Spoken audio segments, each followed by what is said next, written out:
The day my husband's first love became a widow, he asked me for a divorce. With our daughter's unwavering support, this silver-haired man directly turned away from me and married his first love. Their wedding photos, brimming with happiness, became a viral sensation. When they posted them online, the whole internet world was captivated by their love story. And that was when I walked into their wedding banquet. He staggered toward me, his steps unsteady, yet his grip on his first love's hand remained firm. His voice trembled as he said, "Cynthia, don't ruin my wedding. Let's part on good terms." I smiled. "I'm not here to cause trouble. I'm here to give you both a grand gift." Not long ago, my husband Albert suddenly asked for a divorce. I was stunned. He was 70 years old. What could have possibly made him think this way? Albert didn't bother sugarcoating it. "Kristen's husband passed away. She needs me now. I want to spend the rest of my life with her." My first reaction was shock and heartbreak. But then, almost instinctively, I started questioning myself. Had I done something wrong? Was this just another one of his tantrums? Surely this old man was just being difficult again. Otherwise, how could he come up with something so outrageous? But no matter what I said or did, his mind was made up. He was determined to leave me. It all happened so suddenly, so quickly. Just 2 weeks ago, he was still sitting at home, glasses perched on his nose, reading the newspaper while waiting for me to bring him his meal. And now he was someone else's husband. I swept my gaze calmly across the room. The venue was packed. Albert's students, old friends, and Kristen's devoted readers and admirers filled the space. Among them, someone stood clutching a large bouquet of fresh flowers, preparing to present them to the happy couple. That someone was my daughter, Lisa. The moment she spotted me, she hurriedly shoved the bouquet into the hands of the person next to her and pushed through the crowd to reach us. Her voice carried a trace of frustration as she said, "Mom, what are you doing here? Today is Dad's big day. If you're here to make a scene, don't blame me for getting upset and ask you out. Dad and Aunt Kristen were forced apart for nearly 40 years because of you. Haven't you had him long enough?" "Because of me?" I instinctively questioned. "What kind of person do you think I am?" Lisa's clear, unwavering gaze landed on me, her tone indifferent as she said, "Dad is a scholar and expert. His students are spread all across the country. He's a man of influence. And you're nothing more than an uneducated housewife." Kristen gently tugged at Lisa's hand. "You shouldn't talk to your mother like that," she said. "A housewife who raised you and cared for your father all these years. She's had a hard life too." Lisa's expression softened slightly at Kristen's words. With a sigh, she muttered, "Sure, Kristen, if you say so." Then she turned back to me, still impatient but noticeably more restrained. "Mom, you shouldn't be here. This is Dad and Aunt Kristen's wedding. You don't belong here." She was eager to get rid of me, shutting me out before I could even get a word in. The next thing I knew, I was being ushered out of the hotel's grand entrance. As if worried I might turn around and come back, Lisa quickly added, "Mom, Barry will be getting out of school soon and there's no one home. Why don't you pick him up and take him to the playground?" The mention of my grandson, sweet little Barry, made me pause. I took a deep breath, forcing down the simmering rage inside me. For now, I would let it go. I turned around, exhaling deeply, and decided to go pick up Barry. Just then, a group of young people came rushing toward the hotel. In their haste, they accidentally knocked me over. One of them quickly helped me up, apologizing breathlessly. "Sorry, ma'am, we're in a hurry for the wedding." From a few steps ahead, his companion called out impatiently, waving excitedly. "Hurry up. Professor Albert and Ms. Kristen's wedding has already started. Stop wasting time talking to that lady. We're already late." I watched as they disappeared inside, their energy buzzing with excitement. The dazzling glow of the crystal chandeliers inside the wedding hall made my head spin.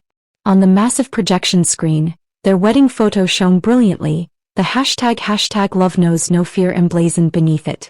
It felt like a slap to the face. I let out a bitter chuckle. In everyone's eyes, I was never a match for Albert. I was never good enough. But once upon a time, I was the one who should have had the chance to go to school. My father had taken every last penny of our savings and paid for the tuition of his best friend's orphaned son, Albert. And to make that happen, I was forced to drop out. That night, I overheard my mother crying, trying to suppress her sobs as she told my father, "You should have let Cynthia go to college. If you don't, she'll end up just like me." My father only responded by silently puffing on his cigarette. But I hadn't been angry. Not even then. Instead, I had been happy for Albert. I had rushed to him, bursting with excitement, and said, "You can go to school now. And when you come home, you can teach me everything you learn in college, okay?" The first time Albert left for school, he kept looking back with every few steps as if burdened with guilt. But I had only found him annoyingly hesitant. Back in the countryside, I worked even harder alongside my parents, hoping that by autumn, we could sell more produce so I could buy Albert a gift. That winter, Albert had once held my hand and made a promise. "Cynthia, don't worry. Once I graduate and land a good job, I'll bring you to live with me. We'll have a good life together." But now he looked down on me for my lack of education, saying we had nothing in common. More than once he had told me, "Cynthia, why don't you read a book when you have time? Learn something. Otherwise, I'll be embarrassed to admit to my students that my wife is really lack of education and not knowing well." Every time he said that, I couldn't help but think, at my age with a household full of responsibilities, where was I supposed to find the time to sit and read? And whenever I refused, he would grow impatient, toss his newspaper aside and walk out the door, muttering Kristen's name as he went. "I'm going over to Kristen's for tea. Maybe I'll play a round of chess with Frank while I'm there." Now I finally understood. It was never about playing chess with Kristen's husband, Frank. It was about seeing the woman he had always considered his perfect wife. Lost in thought, I stopped in my tracks and looked up. I had already arrived at the kindergarten. The playground was empty, all the other children had been picked up. Through the classroom window I saw Barry still inside. His teacher let out a relieved sigh upon seeing me. I couldn't get in touch with Barry's mom. "I'm so glad you came. Barry, your grandma's here to pick you up." I quickly took Barry's small hand, thanked the teacher, and led him outside toward the bus stop. Barry tilted his head up at me, his voice sweet and expectant. "Grandma, where are we going?" I smiled. "How about the playground?" His little mouth immediately formed a pout. "I don't want to go. I want to go to Grandpa's wedding." I was stunned. Even Barry knew about their wedding? How exactly had they explained it to a child? Did they tell him that his 70-year-old grandfather still couldn't let go of his first love, so he had decided to turn back and reunite with her after all these years? My mind was a tangled mess, but Barry tugged at my hand, swinging it back and forth. "Grandma, please take me. Pretty please." His bright eyes were filled with anticipation. "I heard my new grandma is Kristen. A lot of my classmates really like her. Now I can tell everyone that my grandma is a famous writer. Maybe then they'll stop making fun of me." I crouched down, taking his little backpack from his shoulders, and gave him a gentle smile. At that moment I made up my mind. "All right," I said. "Let's go to your grandpa's wedding." On the way, Barry kept chattering, his little voice filled with questions. "Grandma, does this mean you won't live with us anymore?" He paused, then added, "The other day I heard Mom and Grandpa talking about sending you back to the countryside." A sharp pain tightened in my chest. But I still forced a smile. "Do you want Grandma to go back to the countryside?" Barry's small face scrunched up in hesitation. After a moment of deep thought, he said, "If you leave, I won't get to eat your chocolate cake anymore. But, if people find out my new grandma is Kristen, they'll be so jealous of me." He kept mumbling to himself, weighing the pros and cons of his little dilemma, completely absorbed in his own thoughts. I couldn't help but chuckle, both amused and exasperated. At least Barry was honest about his feelings. Unlike his mother and grandfather, who hid behind their masks of righteousness. One was chasing after his so-called true love, while the other wanted a stepmother to boost her social standing. And yet they both placed the blame squarely on me. "This is all your fault. If you had just educated yourself more, we wouldn't have ended up like this." Albert's words before he walked out of our home for the last time still echoed in my mind. Lisa wholeheartedly agreed with him. "Mom, don't take it too hard. Dad and Aunt Kristen are a perfect match. And let's be honest, you're just a housewife. You've had so many good years with Dad. Shouldn't you be grateful?" Now even a child understood that they wanted me gone. Instead I screamed, "Dad, if you knew that the son you sacrificed so much for turned out to be an ungrateful man, would you regret it?" I still remembered the day Albert proposed to me after graduating from college. I had been hesitant, nervous. "You're brilliant, with a bright future ahead of you. How could I possibly be good enough for you? Don't marry me just because you feel indebted to my father. Neither he nor I would ever want to force you into that." But Albert had looked at me with complete sincerity. This isn't about repaying any favor. I just feel like we're a perfect fit. We'll be happy together. It had been such a simple, earnest confession. And I had believed him. I had believed every word. Back then, I thought love was about companionship, about building a life together, about trust. I never imagined that decades later, I'd be discarded like an old, outdated book, one he was embarrassed to be seen with. Now he stood beside Kristen, hand in hand, basking in the admiration of the crowd. The same man who once promised to build a future with me had rewritten our story, erasing me from its pages as if I had never mattered. I still remembered the night before my wedding. My father sat outside my door until dawn. The next morning when I opened it, I found a pile of cigarette butts at his feet. He looked up at me, his voice steady yet heavy. "Don't worry, Cynthia. If Albert ever mistreats you, I'll stand up for you." But my father died 5 years later before he ever had the chance to keep that promise. With no one left to protect me, Albert never had to hold back. And Albert, he was the closest person to me in this world. By the time I arrived at the hotel, the banquet was still in full swing. Albert and Kristen, glowing as newlyweds, stood at the center of the room, receiving blessings from their guests. Barry, the moment he spotted Albert, ran toward him with uncontainable excitement. "Grandpa, you look so handsome today." His childish voice rang through the hall, drawing a wave of laughter from the guests. Even Barry knew this was a joyful occasion. But no one in that room knew that the suit Albert was wearing, the one that made him look so dignified and polished, was sewn by my own hands. No one knew that inside the cuff, there was a single stray thread of blue stitching, stitched by me. He had once called it his lucky charm. And yet today he had pulled it from the depths of his closet, put it on, and married someone else. Kristen turned to me with a gentle smile. "Cynthia, come have a seat. Albert mentioned you'd be moving back to the countryside. What are your plans after that?" Before I could answer, murmurs began to ripple through the guests around us.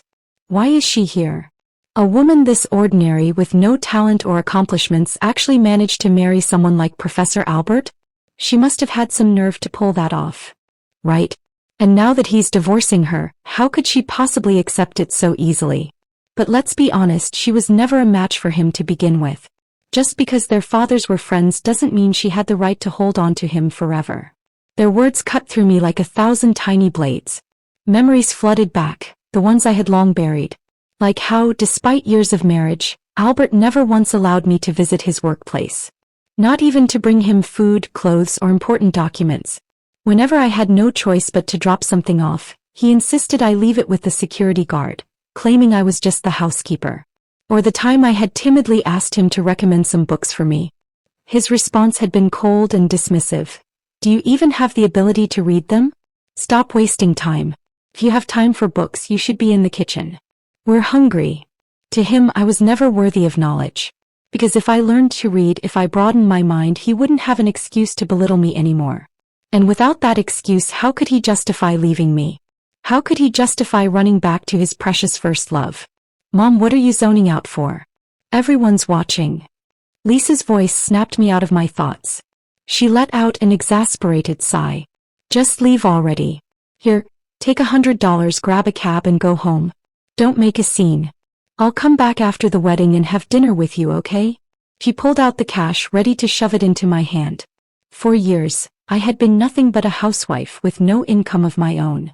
And yet, they meticulously controlled every penny of my allowance, making sure I never had enough to save anything for myself.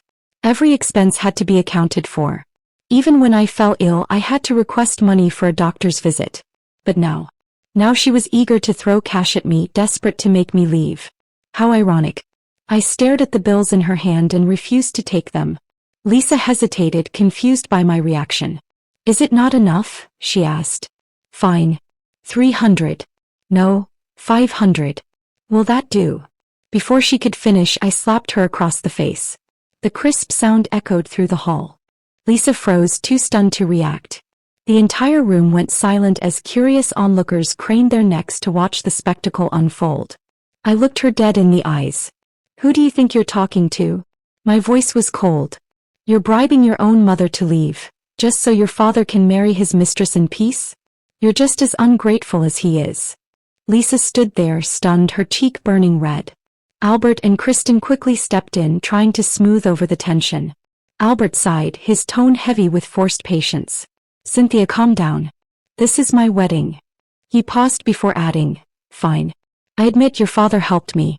Without him I wouldn't have gone to college. Hell, I might have starved to death. But I've repaid that debt over the years. I never mistreated you. Kristen chimed in, her voice gentle as if trying to pacify me. I know this must be hard for you, Cynthia. But I'm not trying to erase the past. I accept that you and Albert had a long history together. Albert turned back to me, his expression weary.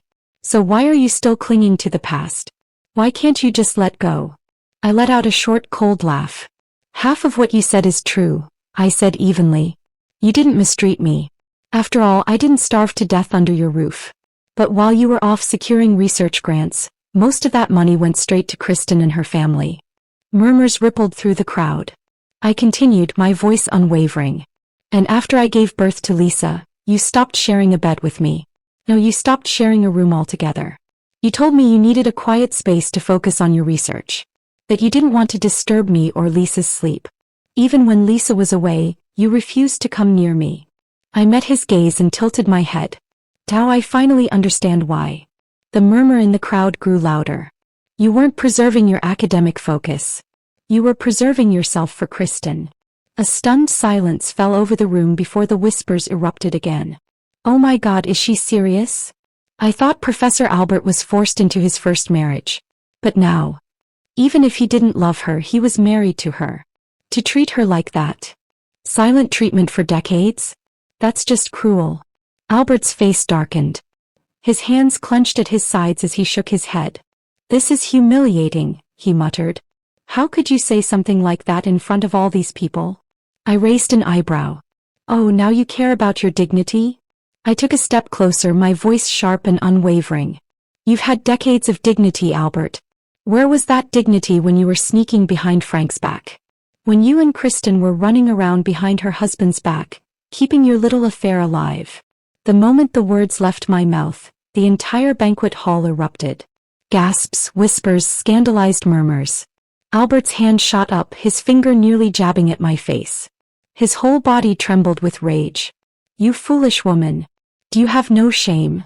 He snarled. Saying such things in public. I cut him off. Yes, I am foolish. I smiled, slow and deliberate. But at least I know the difference between right and wrong. My eyes flicked between him and Kristen. Unlike you two. Albert was practically shaking now, his face red with fury. And for the first time in years I felt light. Decades ago, on a quiet evening, my father brought home a boy. He told us that the child was the son of a dear friend. A friend who had once saved his life. I can't just leave him to fend for himself, he said. From that night on, Albert lived in our home. My mother was a simple and kind-hearted woman, never one to question my father's decisions. She only knew how to follow his lead. But our small town was filled with gossipers and rumors spread like wildfire. Are you sure that boy isn't your husband's bastard child? Maybe you're raising the child of his mistress. Whenever my mother heard these whispers, she would storm to the door, hands on her hips, ready to fight anyone who dared to spread such filth. Which one of you cowards is running your mouth? My man is nothing like that. Go home and watch over your husbands before they start cheating. She was fierce and unrelenting. But the moment she turned back to Albert, her expression softened. She would smile and say, "Don't worry, sweetheart. As long as I'm here, no one will dare bully you." And I, just like my mother, fought tooth and nail for Albert. Anyone who so much as mentioned his name in a bad light would find themselves at the mercy of my fists. Even the biggest boys in town knew not to cross me. Say one more word about Albert and I'll smash your skull in with a rock. Back then, I never imagined that one day things would end like this.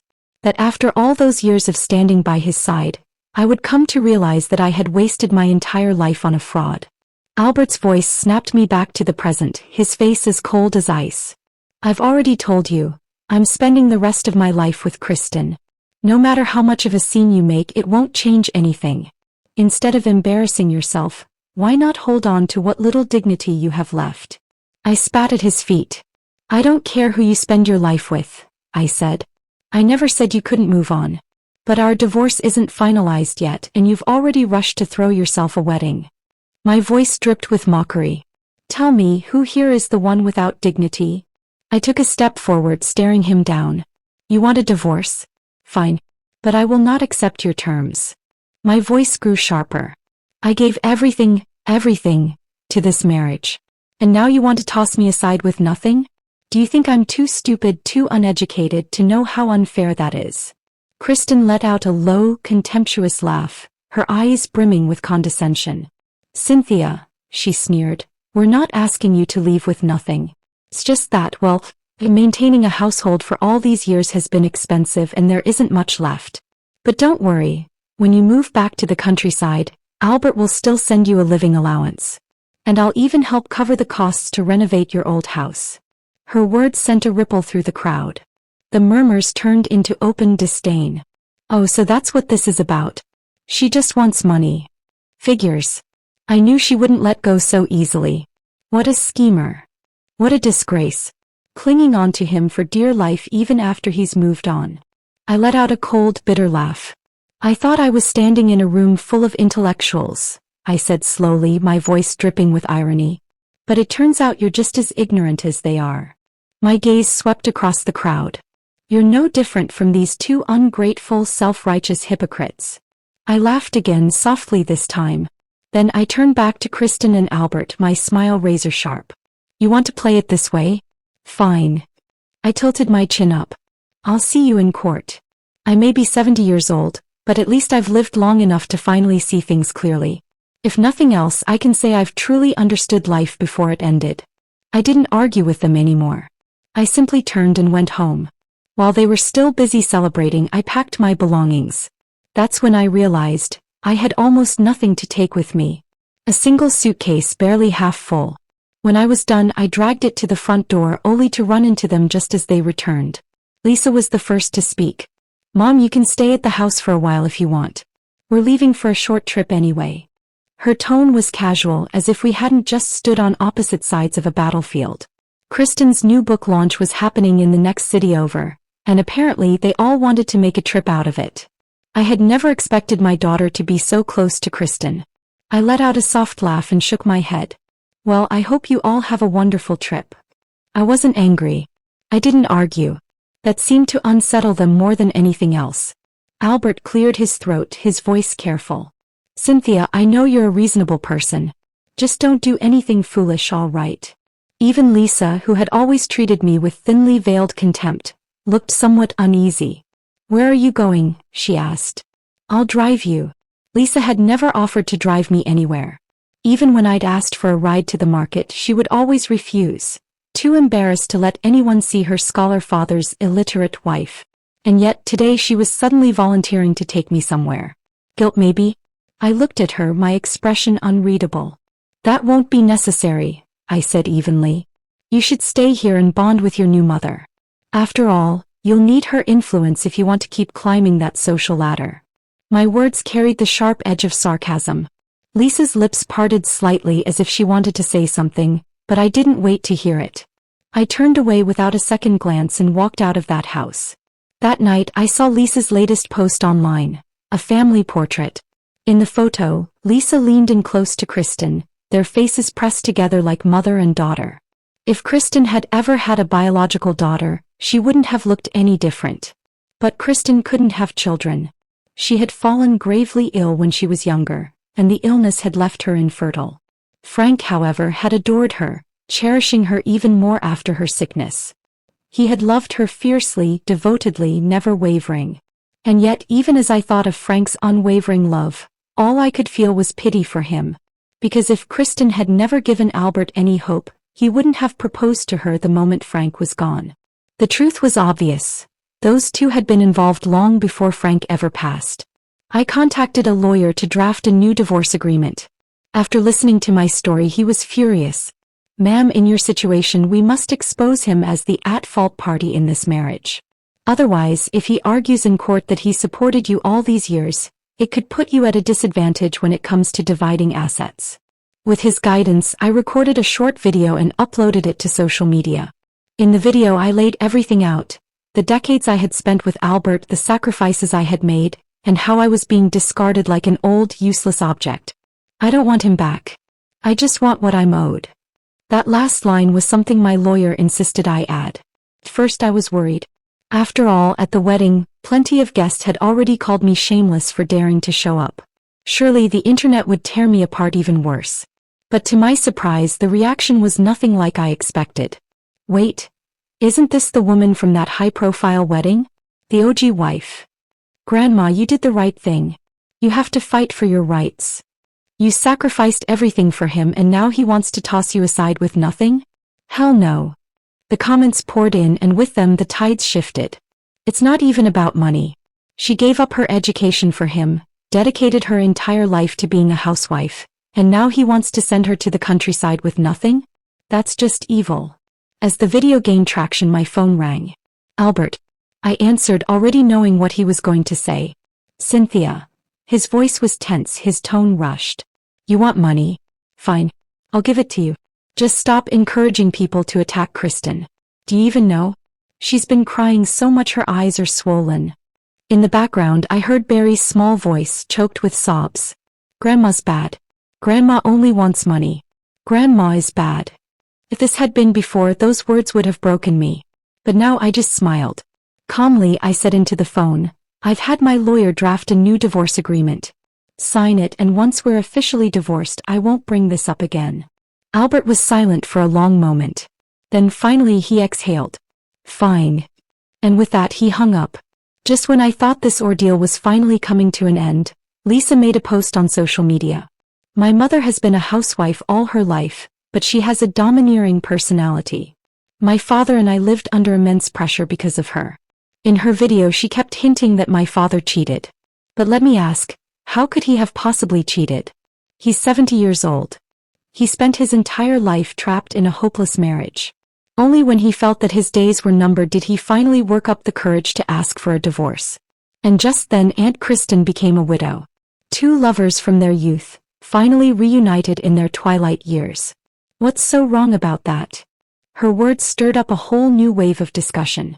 This time it wasn't just about me. Men who felt powerless in their marriages flocked to Albert's defense. I get where Albert's coming from. A wife that's too domineering? That's suffocating. After working all day, all a man wants is peace at home. If your wife is too strong-willed, life becomes unbearable. Kristen seems so gentle. Honestly, she and Albert are a much better match. And just like that, the tides turned against me once again. They branded me an overbearing old woman making a fuss over nothing. Not a single one of them cared about the truth. Lisa even sent me a message taunting me. I told you, didn't I?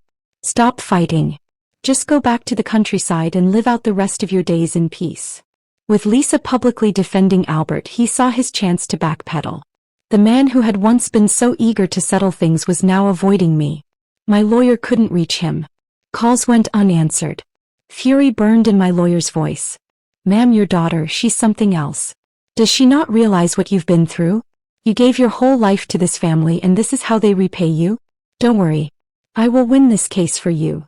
Meanwhile, as public opinion turned in their favor, Kristen made a grand show of her victory. At a book signing she made a veiled remark, one clearly aimed at me. A woman, no matter her age, is always a rose meant to be cherished. And if she isn't loved, well, perhaps she was never a rose worth loving to begin with. The crowd applauded her poetic sentiment, oblivious to the venom laced within it. I let out a cold laugh. She really thought she had won. Just when everyone thought I was bound to lose this battle, I found someone willing to testify on my behalf. Frank's nephew, Patrick. Frank had never had a biological child, but he had always loved children. He had poured all his affection into his nephew. And in the end, when he took his final breath, Kristen wasn't even by his side. She had been away and Patrick had been the one to stay by his bedside to send him off. Patrick recorded a video for me. Hello everyone. My name is Patrick Wilson.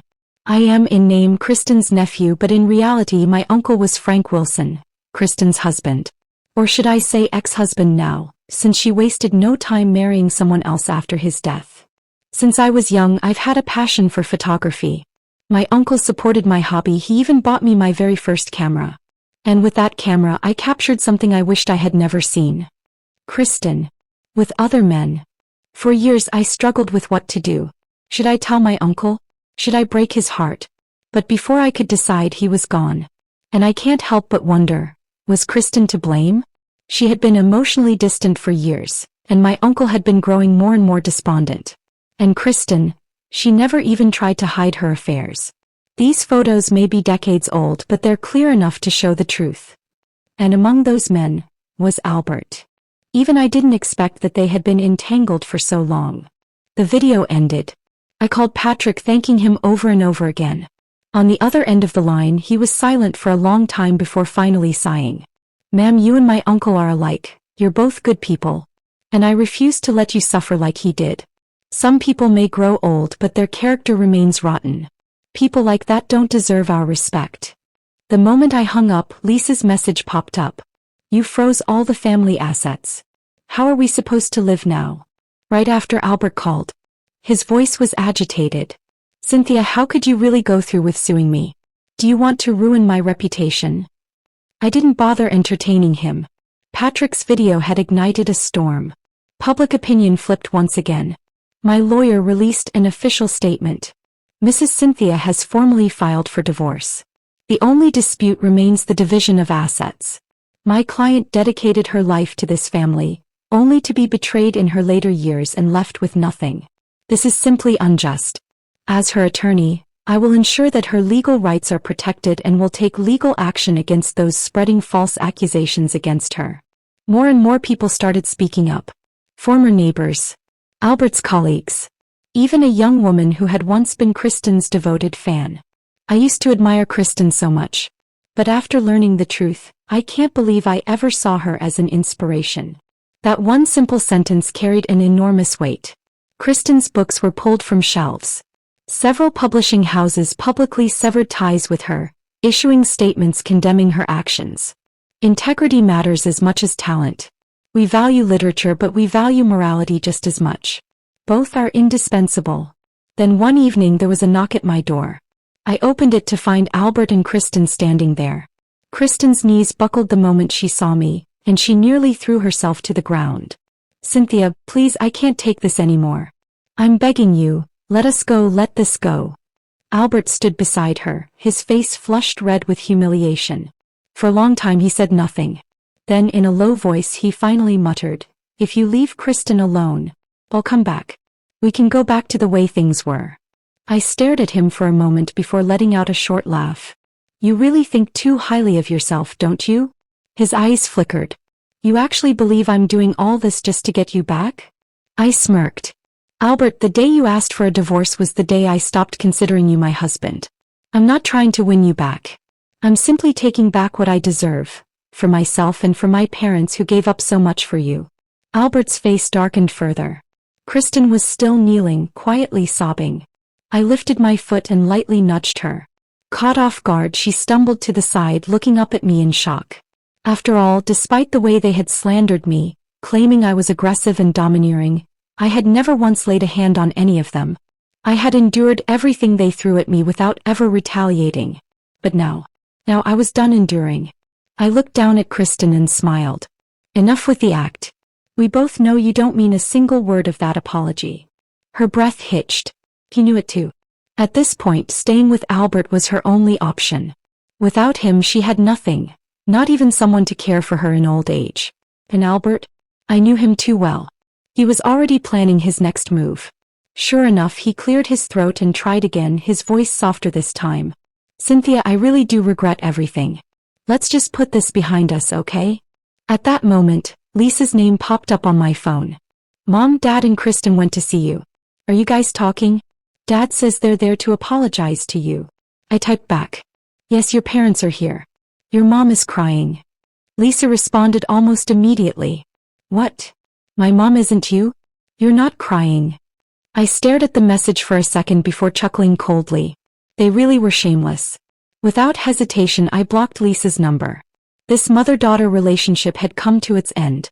Half an hour after Albert and Kristen left, my lawyer called. "Albert has agreed to sign the divorce papers," he informed me. I wasn't surprised. Albert had spent his whole life obsessed with his reputation. There was no way he would drag himself to court over a divorce in his 70s, especially not against a woman who had once been his benefactor's daughter. He couldn't afford that kind of humiliation. The settlement was simple. The house would remain his, and aside from the cash in our accounts, he would compensate me with an additional $300,000. It wasn't a fortune, but I knew it was all he could give. With that money, I bought a piece of land in the countryside and built a farmhouse restaurant. I grew my own vegetables, raised chickens and ducks, and slowly word spread about my little retreat. People loved the quiet atmosphere, the clean, pesticide-free produce, the fresh eggs. Over time, my small business gained a reputation and more visitors came. On Thanksgiving Day, I was going over the accounts in the farmhouse when someone recognized me. A young woman approached hesitantly. "Excuse me, ma'am," she whispered as if sharing a secret. "Are you that brave divorced grandma?" There was a glimmer of curiosity and admiration in her eyes. It took me a moment to register what she meant, but when I did, I smiled and nodded. She lit up. She was one of Albert's former students, and a former fan of Kristen's books. She admitted that after the scandal broke, she had felt utterly disillusioned, unsure of which so-called intellectuals could still be trusted. "But when I heard about your story," she continued, "I felt inspired. You proved that even at 70 you can start a new life. We all think you're incredibly brave." Through her, I learned about what had become of Albert and Kristen. The fallout had been immense. The scandal hadn't just faded, it had left a permanent stain. Albert, who had been working at his old university under a special contract after retirement, was terminated without ceremony. The school quietly removed his portrait from their walls, erasing his legacy. Kristen's books were all pulled from shelves. And Lisa had planned to use Kristen's reputation to climb the social ladder, secure a better job and elevate her status. But now, that dream had crumbled before her eyes. Without Kristen's influence, she had nothing left to leverage. And in the end, her resentment toward Kristen grew even harsher than the disdain she once held for me. As the months passed, Lisa's life began to unravel. The social circle she had tried so hard to climb into, using Kristen's name as a ladder, soon saw through her intentions. Her ambition, once masked as admiration for Kristen, turned into bitterness and disdain as her own plans crumbled. Lisa's once hopeful career path now seemed blocked. The scandals surrounding her family only made her more of an outcast. Attempts to land a new job were met with cold rejections. And with her strained relationship with both Kristen and Albert, her status continued to dwindle. The higher she aimed, the further she fell. One evening, Lisa called me, her voice tense, the words barely more than a whisper. "Mom, I messed up. I've lost everything." I didn't answer right away. There was no satisfaction in hearing her confess, only a quiet recognition that she had finally faced the consequences of her choices. "I told you," I replied softly, "you can't climb on the backs of others to get ahead. What you wanted was to take from others, but in the end, it's only left you with nothing." She didn't respond, the silence on the other end thick with regret. I knew there was nothing more I could say to her. She had to face the consequences of her own actions now. As for me, life had begun to feel more like I had imagined in my youth. The quiet, peaceful days in my countryside retreat were a far cry from the suffocating years I had spent chasing approval and acceptance from people who never truly valued me. I had built a life that was mine, free from manipulation, from betrayal, from the weight of unspoken expectations. I spent my days growing the farm, experimenting with new recipes for the restaurant, and occasionally meeting other women who, like me, had reinvented themselves later in life. The satisfaction of seeing my hard work flourish was more fulfilling than any status or recognition I'd ever sought. I realized that happiness wasn't about proving others wrong or seeking revenge.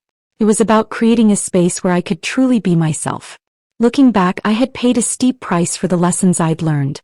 But I'd never felt more at peace with who I was and the life I'd built. As I stood on the porch one evening watching the sun dip behind the hills, I knew that this was the start of something better. Something all my own. And that was enough.